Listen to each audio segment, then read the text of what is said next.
What's going on, everyone? Matt Jarbo here with $3 Theater. And I have been a rather optimistic person when it comes to Star Wars. I have defended the sequel trilogy to a point, not The Last Jedi, so don't even attempt to make that claim, as some of you out there keep attempting to do for some reason. But when it comes to The Rise of Skywalker, I did enjoy the theatrical cut of the movie. I did. I went and saw it in Los Angeles, thankfully with your guys' help, to get me there for an early screening, and I did enjoy the film the 2 other times I saw it in theaters. But as the novelization comes out, the more we start to learn about what kind of stuff would have gone into the movie had it not been cut for time, and we get a bit more context. And when we start getting some context, it does make it very difficult to support the theatrical cut of that movie without there being the JJ cut on the horizon. And I do feel that this latest revelation coming in about Palpatine and his son makes it very difficult to defend the theatrical cut, and even in some elements the movie itself, kind of. So let's talk about that. So first things first, we have this article here from Screen Rant saying Star Wars confirms Rey's father is a failed Palpatine clone. Failed Palpatine clone. That actually does explain a fair amount about that. I was wondering about that when I saw the movie, like, wait a minute, Palpatine had a kid? Okay, how did that happen? We never saw him with a wife or any kind of interest in anything other than his own machinations. We have no idea what Palpatine is up to, but that probably means that a dude who is trying to play both sides of this long-term war probably does like to get down and dirty and lay a little pipe and bump some pelvises wherever he can. And I'm pretty sure, to keep up appearances, he would have a spouse and a family, right? Mobsters have families, they have children to pass it off to, but obviously Anakin kind of became a subsequent, his surrogate child, so to speak. And I think that makes a lot of sense. No one ever had any thought about Palpatine having children or offspring of any kind. So how is it that Rey would be Palpatine's granddaughter? And to be fair, I never gave it a necessary, I never really gave it a lot of thought. And I think that's what J.J. Abrams was going for. And now that we have the novelization months later, right before the release of the film on home video, after most people who wanted to go see the movie in theaters have already gone and seen the movie, and the online conversation itself has generally passed, they're now getting some info on that one, and it's so weird. Anyway, it says here, during a scene in the Rise of Skywalker novelization where Rey is feigning taking part in the Sith ritual in order to trick Palpatine, she has visions of her grandfather's past. The passage in the book reveals that after Return of the Jedi, Palpatine thrust his consciousness into a clone body. However, the transfer was imperfect, and members of the Sith Eternal worked tirelessly to engineer a new vessel for Palpatine's essence. One of these attempts was described as a useless, powerless failure who was not a quite identical clone. While his body wasn't fit to house Palpatine's power, it was able to live and eventually become Rey's father. So, kind of like a midichlorian situation all over again. It really is. It is kind of a midichlorian situation all over again. At this particular point, it's kind of like, Shimi, right? It feels like that. Shimi Skywalker, that whole situation. I'm not too sure how I feel about this. In the grand context of everything, I get it, right? I don't want to be fair. I get it in the grand context. So we needed to figure out a way in order to make Rey Palpatine's daughter, since we never saw Palpatine take on a wife or a lover or a mistress of any kind, of any species, throughout the course of the prequel trilogy, and we never heard anything about it at all during the original trilogy, and the EU is no longer considered, well, it was never considered canon, but whatever. They need to figure out a way in order to make this particular connection work, because the end of the Skywalker saga has more to do, obviously, with Palpatine versus Palpatine than a Skywalker versus Palpatine, right? Even though technically Ben Solo is a Skywalker, but still the main character was Rey. It's a mess, actually. Now that I think more about it, it is a pretty big mess of a situation. But okay, fine. We know from Attack of the Clones and from the Clone Wars TV show that they can rapidly produce clones, and clones are not grown throughout some clones are birthed as children and then have to grow up, but as the clone army needed to get more reinforcements, the Kaminoans could speed along the aging process, right? And could get them to a certain age relatively quickly, although that would have with it definite side effects. And I'm wondering if the Bad Batch in the Clone Wars, with those particular type of desirable mutations, has to do with that particular process, because it just seems like they're all roughly the same age, so we don't quite know. And that could be technically what happened here, because I've been trying to think of like the time limitations for this. If Palpatine was able to thrust his consciousness into a clone body, and I'm assuming, given the fact that it's been 30 years, that this was probably the first clone body that he had, it just was not able to contain his power and therefore was deteriorating over the span of multiple decades. I think they should dive more into that, because if he was in the same body all this time, if they created a complete, utterly useless, powerless clone, and that's who went on to go become Rey's father, that's kind of a weird thing, isn't it, right? It's like, for one, if they're on Exegol, how did the dude escape Exegol?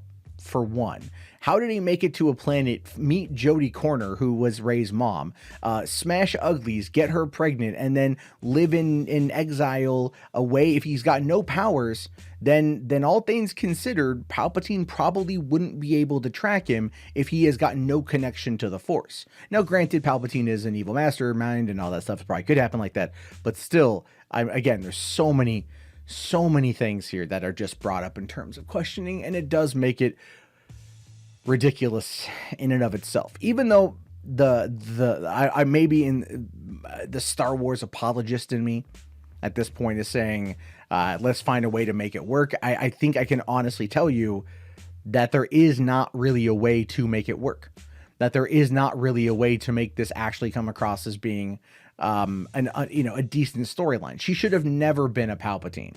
She should have never been a Palpatine. I think if Rian Johnson was going down that path with The Last Jedi, at first I didn't really like it, but now, given what we've got, I can kind of see what he was going for, and perhaps that should have been what they went for. Chris Terrio and J.J. Abrams had the hard decision to make, and let's be fair, it was a hard decision. They had the hard decision to make, to find a way to continue the story going forward while still building upon what came before it and finishing up in a way that is going to be satisfying.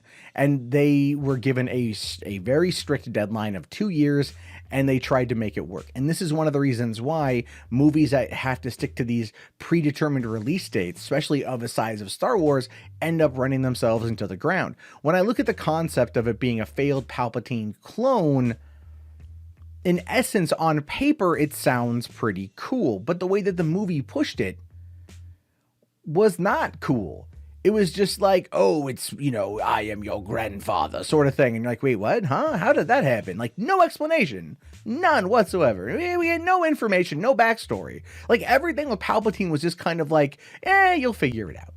And then they start releasing all this information, like, through interviews and everything else. And people start going, oh, this means this and that means that. And this is what's going on over here. And this character is really doing this and blah, blah, blah, blah, blah. And I'm like, where is all of this on the screen? I'm not against having there be Easter eggs or little references to things that you're supposed to pick up by knowing the ancillary material. I'm not against that. I think in many cases it does kind of add to the overall experience. But when you are putting out a property like this that doesn't actually have any of that going for it, you kind of owe it to the audience to give them as much info as humanly possible. And if someone's going to make that claim, and by someone I mean someone up at Disney, who at this particular point above J.J. Abrams would have been either Kathleen Kennedy, Alan Horn, or Bob Iger, and Horn is probably not really even involved in the conversation very much, meaning that this particular 2 hour and 35-minute cut that we got in theaters was probably an Iger decision. Right? Told JJ to cut it down, get it to a manageable amount of time that we can then put in an extra showing per day. If you recall, BVS did the exact same thing. And when we got the ultimate edition of BVS, it added a whole bunch more story, and the movie then became a lot more palatable. It actually has developed quite a large fan base over the span of the last 4 years. Will this happen with the Rise of Skywalker? Will we get an extended cut? Will we get the JJ cut? The answer, probably not. Maybe Bob Chapek, now being in charge, will want to find a way to smooth things over with the fans, and maybe he will. I don't know. That could be a letter writing campaign of some kind, but really, probably not, because they want to wash their hands of this. They back themselves into a corner basically of their own admission. They knew they wanted to do this trilogy. They wanted to put it out there. Now that it's done, they're not going to look back. But they should release a JJ cut. There should be a release of JJ cut movement. Like, I know I've talked about it. We kind of made fun of it a little bit. But after looking at the novelization, this is what was in the script. This was what the original script was. So how much of that did they shoot? And I bet you it was quite a bit. Why not have this stuff in the final print, in the final copy? You know, the movie, we have no problem with a 3-hour movie. Endgame was 3 hours and 58 seconds or 59 seconds. $2.789 billion worldwide.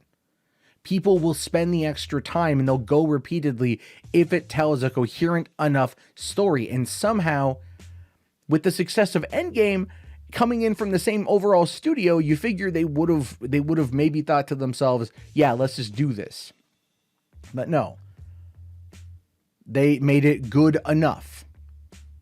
And to be fair, as much as I'm supportive of the movie in its final form, and I enjoyed it for what it was, and I said it's good enough, I cannot in good conscience still stand by that. It shouldn't be good enough. Settling in Star Wars is not what we as fans deserve. Because we are very diehard over these things. We are very, very diehard over these things. Good or bad, we're diehard. And settling is not where you want to be.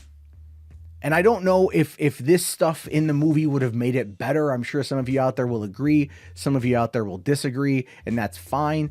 But I just think it should have been there, and I think that they got scared, and I think that they decided to try something a bit different in hopes of trying to appease everybody. You ultimately appease nobody.